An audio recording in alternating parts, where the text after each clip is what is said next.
Welcome to the YouTube channel of Drug Development Diaries. Today we are here with another episode. I'm your host, Vihang, and with me we have Dr. Naren. And also on today's episode, we have Prajak and Mohini, who are authors of one of the chapters in our book, Approved, the Life Cycle of Drug Development. So let's begin. I would ask Naren sir to kindly introduce our guests for today. Yeah, thank you, Bihang, and welcome to the show, Project and Mohini. I think it's exciting to have you here. When I asked you to help write this chapter, it was probably more than a year ago, I think, or something like that. Yes. So it's been quite a long journey in writing this book. But now that we've all written this book, we actually do know that it takes such a long time to write these books. So it's thank you again, and we would love to hear a little bit more in depth about your experiences in writing this chapter. So a quick introduction. The introduction is also in the textbook, also in quite detail. But Dr. Prajak and Dr. Mohini Barde are both clinicians, and they've got more than 2 decades of experience in clinical research. Over the last several years, they've become entrepreneurs, and they've established their own clinical research organization called Medendite Communications, in which they support clinical development, clinical strategy development, clinical trials, clinical trial operations, and support clinical trial development in India and probably all over the world. So I think this is the need of the hour, especially in countries like India and developing countries, where clinical trial research, which otherwise is very, very expensive, can be really made affordable and very precise to the patient or the set of patients who require that particular drug. So with that, welcome to the episode, Project and Mohini. Thank you. Thank Thank you, you, sir. sir. Yeah. So let's get started with some discussion around clinical trials. What is your opinion on the historical perspective of clinical trials? When do we really think that these clinical trials processes started, and how did it evolve? Yeah, so that's really a fascinating question, and one that really shows that how far we have come in terms of evidence-based medicine.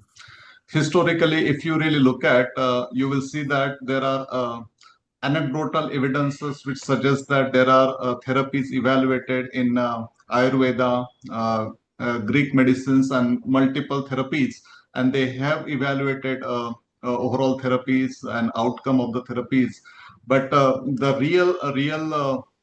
but until last century or until 20th century, the clinical research evolved in a such a way that means it's structured and scientific means it come as a structured and rigorous discipline in the last century. Wow. So, Yeah. so as the project mentioned, we can find the mention of the clinical trials way back in 500 BC, where the use of legumes are mentioned in the biblical text. So coming to the near modern era, so I would like to quote the example of James Lind, who is a Scottish physician, and he used the citrus food for treating the scurvies in the cellars. So just to add one point here, the day on which he started this trial, that is on 20th May, we celebrate this day as an international clinical trial day worldwide. So that is a very fascinating thing about this historical origin of our clinical trials. Yeah. Yeah. Actually, I have a So little. Yeah, sorry. So, no, go on, sir. no, I have a little anecdote. There's a professor of mine, and he's a dear friend of mine. He's an MD PhD, loves clinical trials, but very, very opinionated. So when Abhijit Banerjee and his wife won the Nobel Prize for the economics, and one of the aspects that I understand from what they poor economics that they talk about is they applied clinical trial applications to do economic research. And so that's sort of the principle. And my professor friend, who's again a dear friend, no nothing wrong with, he said, What's that? We've been doing clinical trials for 100 years, and these economics guys do clinical trials for something, and they get the Nobel Prize for it. Right. No, no, I mean, just putting it in the light vein, but I think the Yeah. applications of clinical trials go way beyond clinical research. I think social Right. sciences uses so many different things. So Yes. no, very, very, very, very good. So I guess our next question is to you is with all of this, COVID trials and everything else, the way we do clinical trials seems to be transforming almost. Like, so what are the new advances that have been happening in your mind? Yeah. Yes, Yeah. to start with, so coming to the recent, before talking about the recent advances, I would like to say that all our clinical trials, they should, or any new drugs, when we take it for the investigation purpose or for any new indication, it should go through all the phases of the trial, starting from phase 1 to phase 4.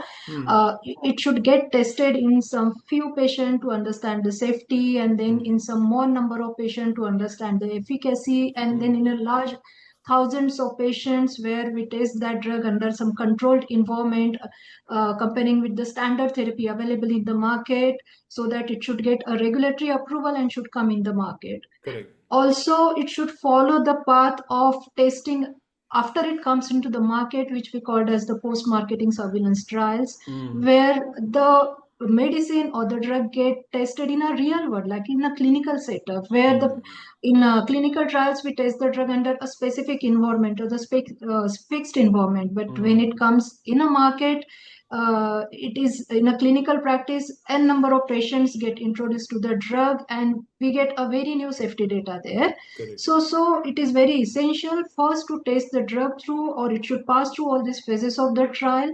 But yes, with a coming era of new technology and with the introduction of all the medical electronic devices and the data management things, yeah, the lot of change. I think Everything. Prajak can talk Yeah. about the recent advances here. Right. So one of the thing is we need to understand that the clinical trials are the bridge between the scientific discovery and the real world patient care, right? So that this is the bridge, and the clinical trial, every medicine has to go through this bridge in order to get into the market.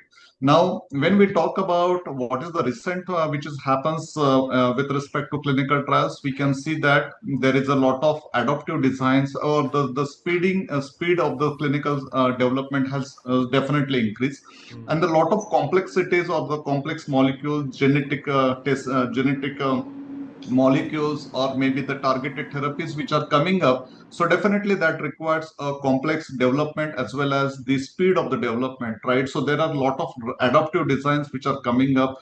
That's the real change, and we can see the lot of basket trials, or the lot of umbrella trials kind of a things, or a lot of platform trials where the number of drugs are used, and during the journey itself they get depending on the outcome, they get into the study and then they taken out, right? So lot of different kind of strategies that is being done. Right.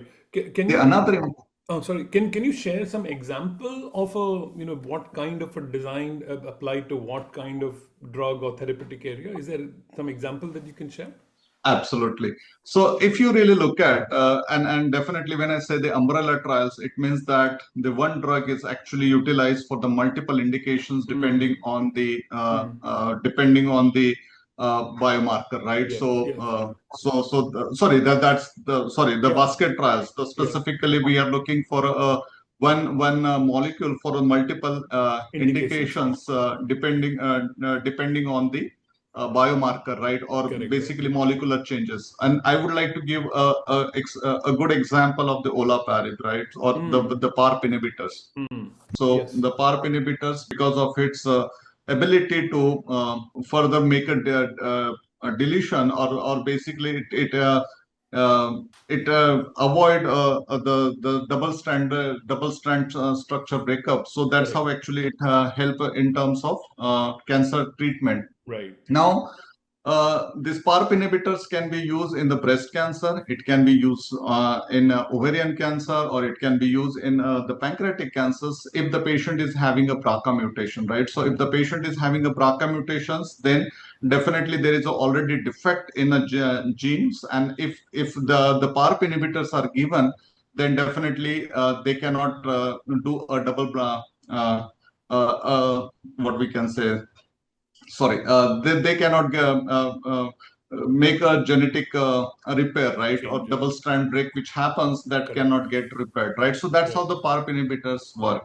Right. Now, another example I would like to give in terms of umbrella trials. Now, in umbrella trials, depending again, the one indications we can use for the evaluation of the different therapeutic targets, right? And I would give a simple example of the breast cancer. Now, if the breast cancer having the HR positive or hormone sensitive, then the multiple therapies, for example, aromatase inhibitors are used, or the androgen receptor degraders are used, right? If the breast cancer is hormone sensitive, Right. if it is HER2 positive, then definitely there are multiple targets which can be used. For example, we know that the famous example of Herceptin, right? Yes. Or Yes. the follow-on compound which acts like a Herceptin, right? So Correct. which typically blocks the HER2 positive Pathway.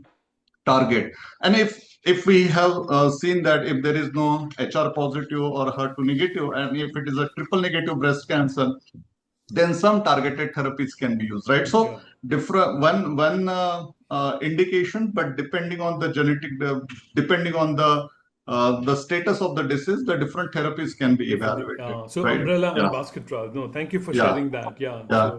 So maybe I'll transfer it over to Vihang if he has any questions. Yeah. Okay, great. I think this is a very wonderful discussion going on. I myself learned a lot of new things about basket trials and umbrella trials. So coming down to the book and the chapter that you have written is on clinical trials. Uh, could you tell us a little bit about how this chapter is structured? What makes it unique?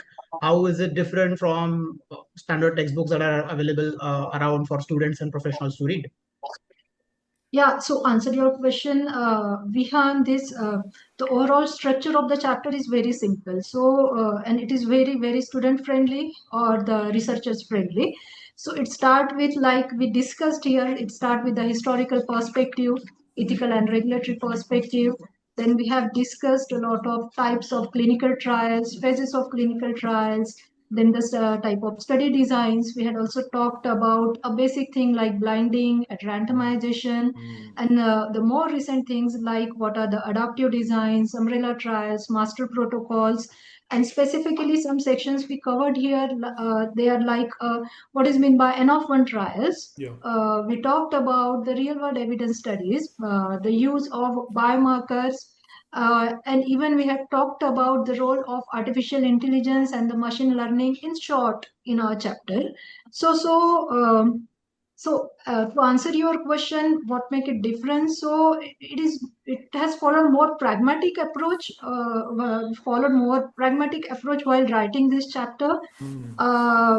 You can see that a lot of the sections we have explained by giving the examples of clinical trials, how some trials has become more successful by using some specific type of designs or biomarkers or endpoints, or why some trials has failed because of not using that specific or basic biomarkers or the basic study designs.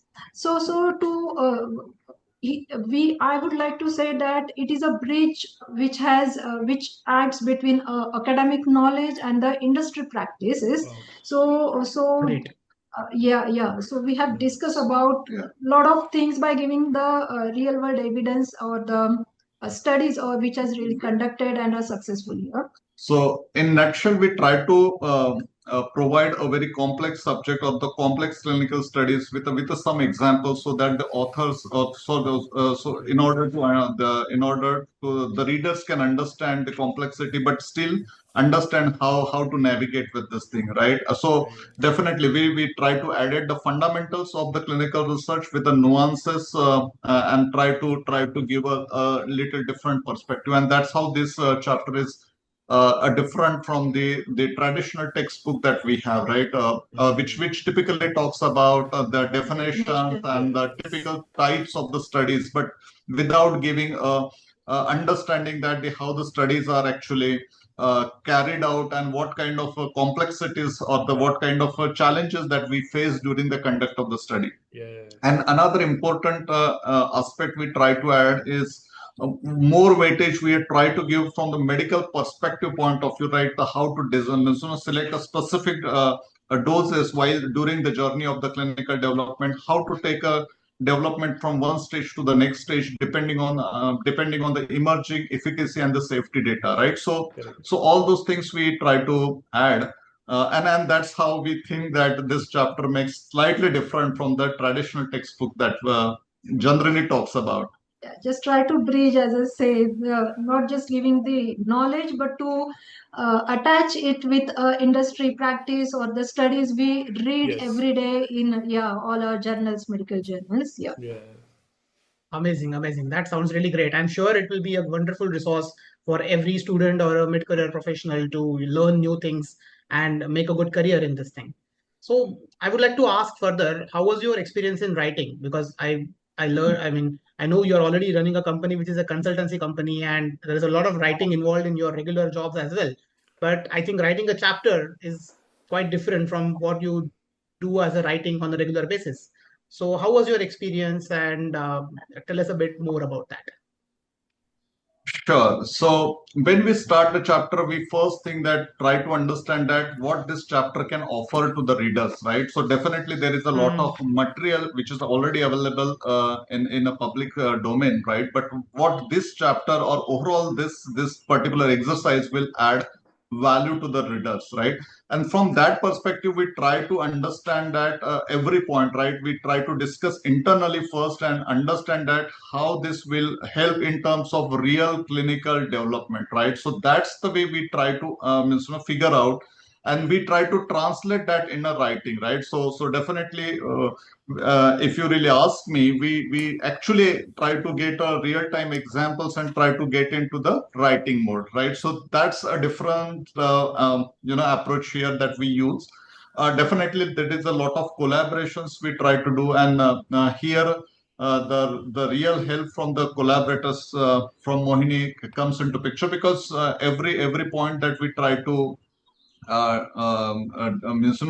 discuss and try to understand that how we can best way we can put it into the chapter, right? So I think that's what we have tried to do. And then definitely we also see a lot of challenges in terms of doing a routine work and then also getting into the writing mode, just to get into the just to make the to meet the timelines which are there, right? So definitely that particular thing was quite challenging, especially in the initial part, because we have a very specific deadlines and all those things to meet with, right? So definitely we try to we try to get to that level. But I think writing this chapter, this is a specific example, this is specific experience we would like to share. Yes, for me, it was more intellectually rewarding, I would like to say, because there was a lot of discussions, lot of revisions to every sections, lot of iterations, lot of redactions also. We used to write a long sections, and then, and then we used to redact it. No, we need to shorten it out. We need to shorten it out. So. Yeah, true.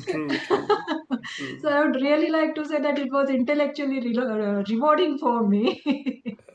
Amazing, And yes, it amazing. was a very time bound exercise. So doing all our work and then giving a time for writing a chapter, it was really a very different experience. Absolutely, absolutely.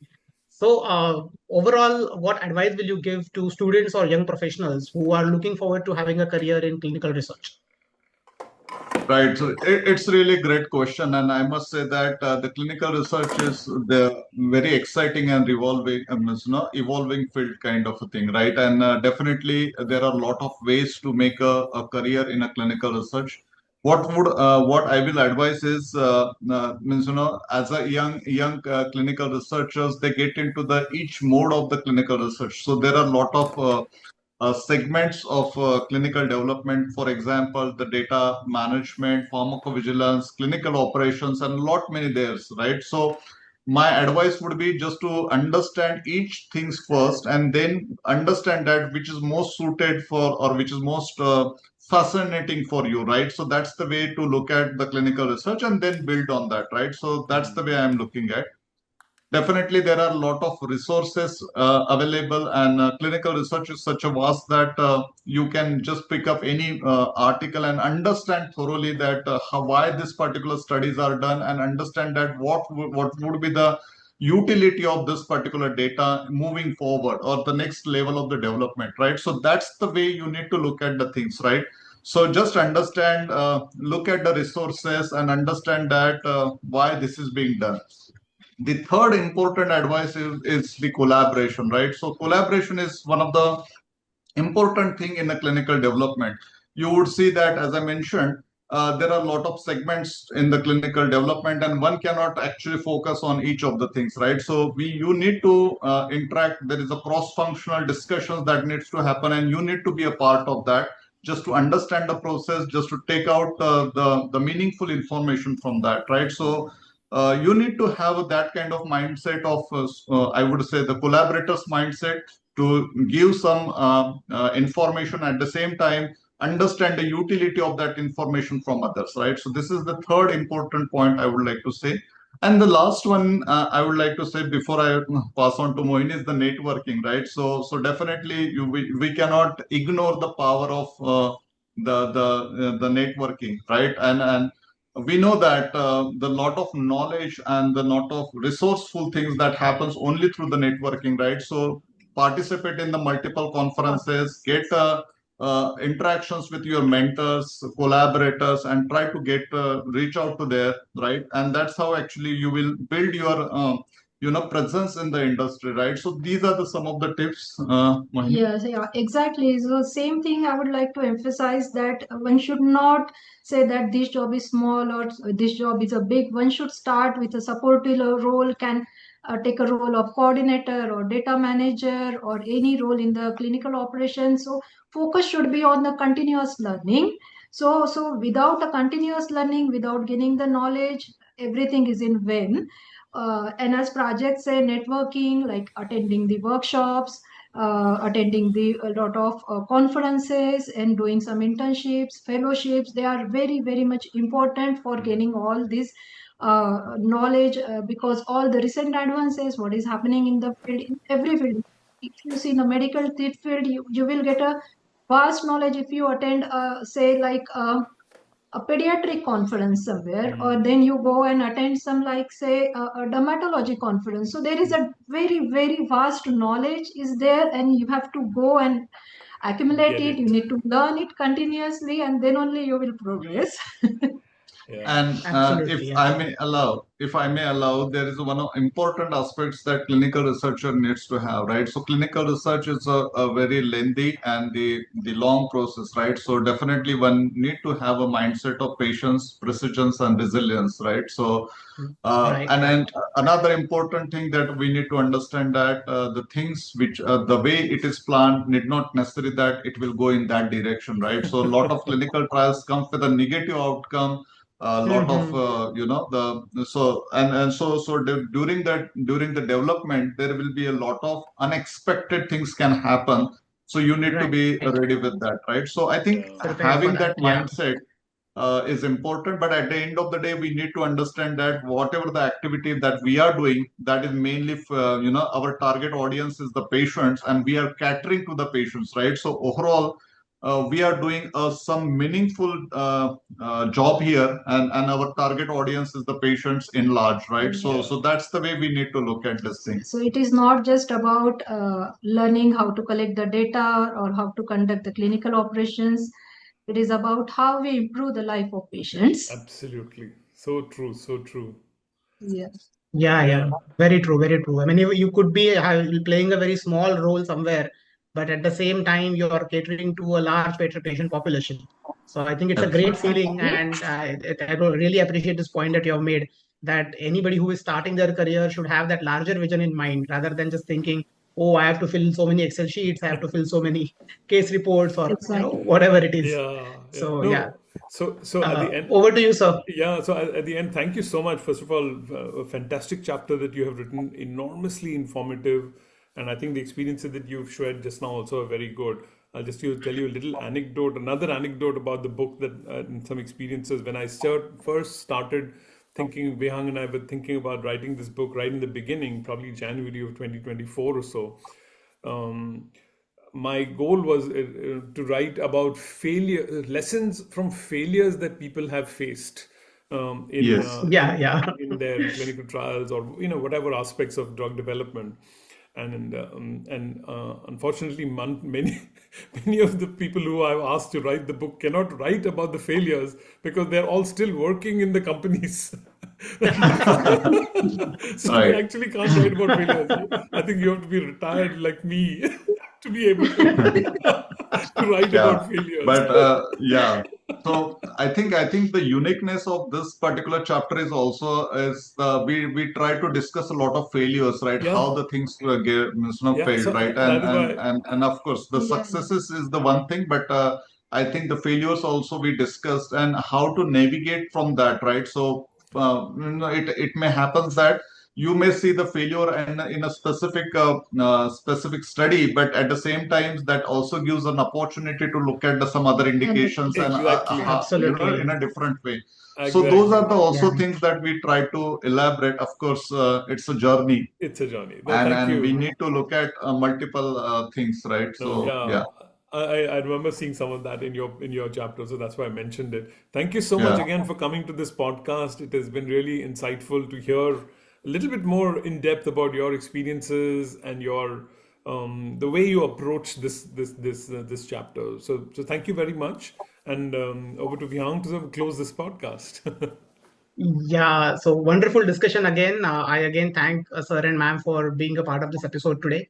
It's going to be really helpful resource for students and professionals as well. And to on the ending note, I would say everyone, please definitely go and read the book, read the chapters. We have amazing information out there. It's definitely going to help you to advance your careers. And keep watching Drug Development Diaries. Next episode, we will be again back here with another guest who has written another insightful chapter. So stay tuned and all the best. Thank you so Thank you, much. thank you. thank Thank you, you, thank you, Thank you. everyone. Thank Thank you. you.